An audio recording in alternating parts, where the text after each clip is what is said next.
Purtroppo la situazione del nostro territorio è generalmente grave. Non c'è fiume Veneto che sia in condizioni di ragionevole sicurezza. Da tempo ormai il professor Luigi Dal Paus, tra i massimi esperti nazionali di idraulica, non le manda più a dire a nessuno. A ripetizione tuona contro chi ha la responsabilità di un territorio fragile come quello della nostra regione e non compie le azioni che servirebbero a proteggerla. La sua visione è lucida e sintetica. Se quanto è capitato sul Bacchiglione 4 anni fa si replicasse sul Piave, sul Livenza, sul Tagliamento, sarebbe un vero e proprio disastro. Bisogna sapere che nel Veneto di oggi nessuno dei fiumi è in grado di convogliare, contenendole, le portate massime prevedibili.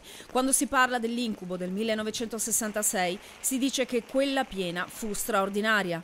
Ma non irripetibile come qualcuno crede. Questa piena è dietro l'angolo e potrebbe prima o dopo colpirci. Opere idrauliche di salvaguardia sono state avviate, ma poche sono quelle significative. Il motivo è più politico che economico.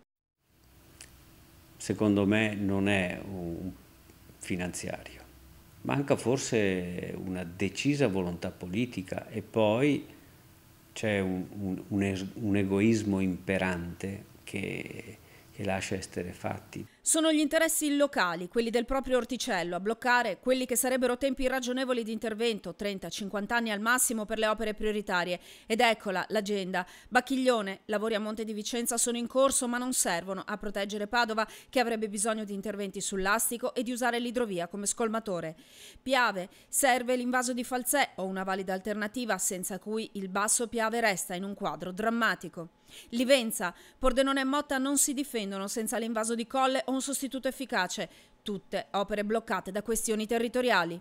Non è accettabile che la regione Friuli obietti perché questo difenderebbe il Veneto. È così che si ragiona nell'Italia, ma ce n'è abbastanza ormai di questi atteggiamenti, non sono più tollerabili.